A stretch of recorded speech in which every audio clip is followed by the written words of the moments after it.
A beautiful gesture, a beautiful handing in takeover.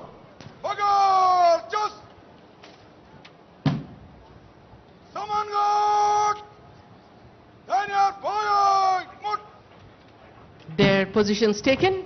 Dai mai bo.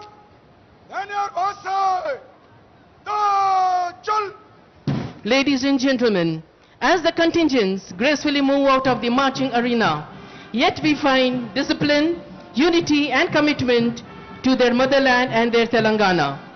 We are also truly honored to have amidst us our esteemed Chief Minister Sir, Revanth Reddy Sir, and distinguished dignitaries who represent the democratic spirit of the state. Their presence adds grandeur to today's celebration, the 77-year-old history. The melodious notes of Sare Jahan Se Acha by the brass band contingent beautifully reflects the ideals of peace, unity and national pride. It is not just a song, it is an emotion that binds every Indian together. The stirring tune echoes the pride and unity of our nation, reminding everyone of the timeless spirit of India. It fills a wave of patriotism. There we have the contingents filling the air of public gardens with Sare Jahan Se Acha. Today, under the banner of Praja Palana Divotsavam, we are not just remembering the past, we are celebrating the power of people's governance, where the citizens is the citizen of progress. Praja Palana Divotsavam is a tribute to democratic values, the belief that true governance flows from the people and belongs to the people. Ladies and gentlemen, now we have the address by our Honorable Chief Minister, Sir, Revanth Reddy, Sir.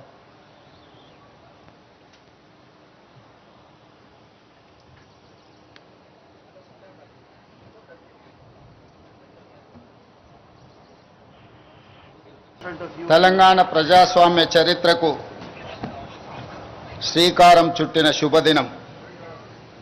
ప్రజల చేత, ప్రజల కొరకు ప్రజలే రాసుకున్న పోరాట చరిత్ర మనది.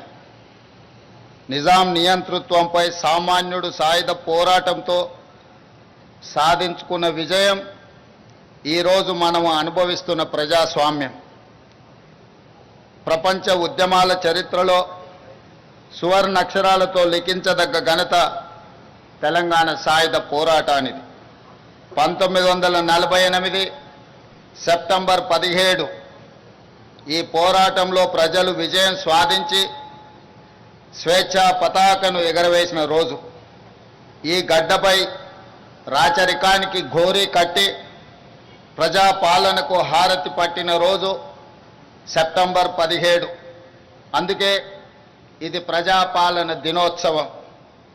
రాష్ట్ర ప్రజలందరికీ ప్రజాపాలన దినోత్సవ శుభాకాంక్షలు తెలియజేస్తున్నా.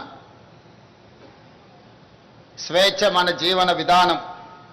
ఈ స్వేచ్ఛ సాధన కోసం ప్రాణ త్యాగాలు సైతం వెనకాడని జాతి మనది. దీనికి చరిత్రనే సాక్ష్యం. అణిచివేత, పెద్దనారితనం, నియంతృత్వం, బానిసత్వ సంకెళ్లను బద్దలు కొట్టి స్వేచ్ఛకు ఊపిరి పోయడానికి ఊపిరి వదిలిన వందలాది మంది అమరులకు ఈ సందర్భంగా ఘన నివాళి అర్పిస్తున్నాను.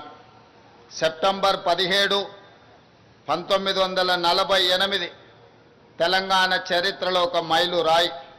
అదేవిధంగా డిసెంబర్ 7, 2023 స్వరాష్ట్ర ప్రజాస్వామ్య ప్రస్థానంలో మరో మైలురాయి. లోతైన అవగాహనతో, సమకాలీన చరిత్రపై నిశితమైన విశ్లేషణతో నేను ఈరోజు ఈ మాట చెబుతున్నాను.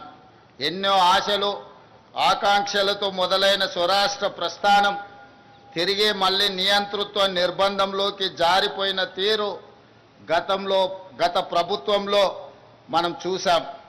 నాటి సాయుధ పోరాట స్ఫూర్తితో నిన్నటి నియంతృత్వ పాలనను ఓడించి ప్రజాపాలనను తెచ్చుకున్నాం.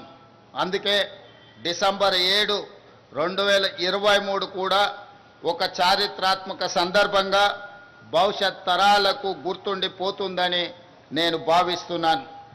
77 ఏళ్ల తెలంగాణ ప్రస్థానాన్ని, పోరాట చరిత్రను, ఇక్కడ ఉద్భవించిన ఉద్యమాల సరళిని సంపూర్ణంగా అకలింపు చేసుకొని ప్రజల ఆకాంక్షలను అర్థం చేసుకొని మేము ఈరోజు పరిపాలన చేస్తున్నాం. అహంకారపు ఆలోచనలు, బంధు ప్రీతి, అశ్రిత పక్షపాతానికి మా పాలనలో తావు లేదు. కష్టమైన నష్టమైన ప్రజలతో పంచుకుంటున్నాం.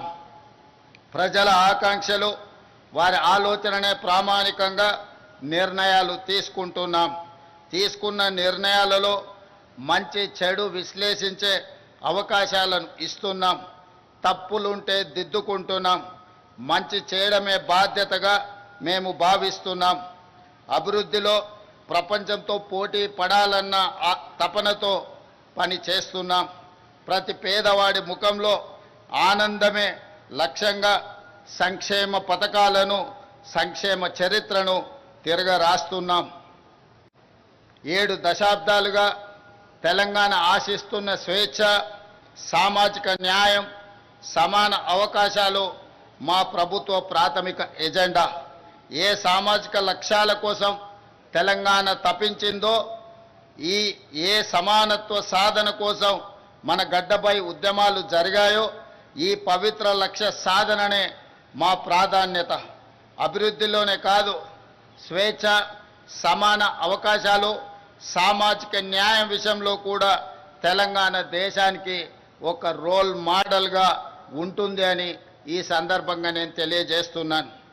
అదేవిధంగా మిత్రులారా, విద్యనే మన విజయానికి వజ్రాయుధమని నేను బలంగా విశ్వసిస్తున్నాను. ప్రపంచ స్థాయి అవకాశాలను అందుకోవడమే కాదు, శాసించే స్థాయి తెలంగాణ యువతకు రావాలి. దానికి విద్యనే ఒక మంచి మార్గం. అందుకే గొప్ప విజన్తో యంగ్ ఇండియా ఇంటిగ్రేటెడ్ రెసిడెన్షియల్ స్కూల్స్ని మనం ఆలోచన చేసి ప్రారంభించుకున్నాం. ఈరోజు నేను చెబుతున్నాను, భవిష్యత్తులో తెలంగాణ విద్యా వ్యవస్థలో విప్లవాత్మక మార్పులకు ఈ స్కూళ్ళు కేంద్రాలుగా మారబోతున్నాయి. విద్యపై మేం చేస్తున్న వ్యయం ఖర్చు కాదు, భవిష్యత్ తెలంగాణకు పెట్టుబడిగా మేము భావిస్తున్నాం. తెలంగాణ బిడ్డలు అన్ని రంగాల్లో రాణించాలనేదే మా ఆలోచన. అందుకే విద్యతో పాటు క్రీడలకు ప్రాధాన్యత ఇస్తున్నాం. ఇన్నోవేషన్కు పెద్దపీట వేస్తున్నాం. Young India sports university, young India skills university, young India police school రేపటి తెలంగాణ భవితకు భరోసా కేంద్రాలుగా మారుతాయి. రేపటి తరాన్ని యాచకులుగా కాదు, స్వీయ శక్తిమంతులుగా మార్చాలన్న సంకల్పంతో పని చేస్తున్నాం. దీనికి అనుగుణంగా రాష్ట్ర విద్యా పాలసీని త్వరలో తీసుకురాబోతున్నాం. ఈనాడు తెలంగాణ రాష్ట్రంలో తెలంగాణ ఎడ్యుకేషన్ పాలసీని తీసుకురావడానికి ఒక కమిటీని నియమించి తెలంగాణ భవిష్యత్ అవసరాలను, అదేవిధంగా ప్రపంచ చిత్రపటంలో తెలంగాణ యువత యొక్క ప్రాధాన్యతను పెంచడానికి ఈరోజు మా ప్రభుత్వం లక్ష్యంగా పనిచేస్తుంది. మిత్రులారా, మీకందరికీ తెలుసు, భూమి కోసం, భుక్తి కోసం, వ్యక్తి చాకిరి విముక్తి కోసం చాకలి ఐలమ్మ, మల్లు స్వరాజ్యం, ఆరుట్ల కమలాదేవి వంటి తెలంగాణ వీర వనితలు పోరాటంలో ముందుండి నాయకత్వ పటిమను చాటారు. ఆ నాయకత్వ వారసత్వాన్ని పునికి పుచ్చుకొని నేడు ప్రజాప్రభుత్వంలో మన ఆడబిడ్డల విజయగాథలను దేశానికి ఆదర్శంగా నిలుస్తున్నాయి. మహిళా ఉన్నతి, తెలంగాణ ప్రగతి నినాదంతో కోటి మంది ఆడబిడ్డలను కోటీశ్వరులుగా చేయాలన్న లక్ష్యంతో మేము చేపడుతున్న కార్యక్రమాలు సత్ఫలితాలను ఇస్తున్నాయి. ఇందిరా మహిళా శక్తి పాలసీలో భాగంగా నారాయణపేట జిల్లాలో మహిళా సమైక్య ఆధ్వర్యంలో ఏర్పాటు చేసిన పెట్రోల్ బంకు ద్వారా 6 నెలల్లో 15,50,000 రూపాయల లాభం ఆర్జించి అవకాశం ఇస్తే అద్భుతాలు చేయగలరని మా ఆడబిడ్డలు ఈనాడు నిరూపించడం జరిగింది.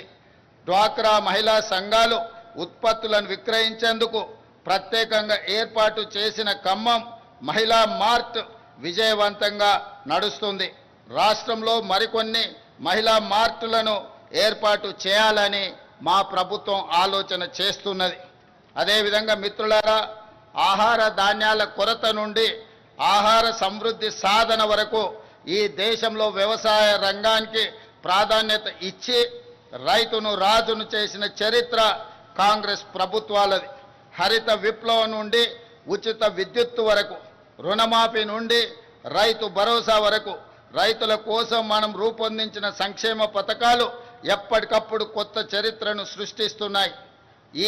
ఆ వారసత్వాన్ని ప్రజా ప్రభుత్వం కూడా మరింత గొప్పగా కొనసాగిస్తుంది.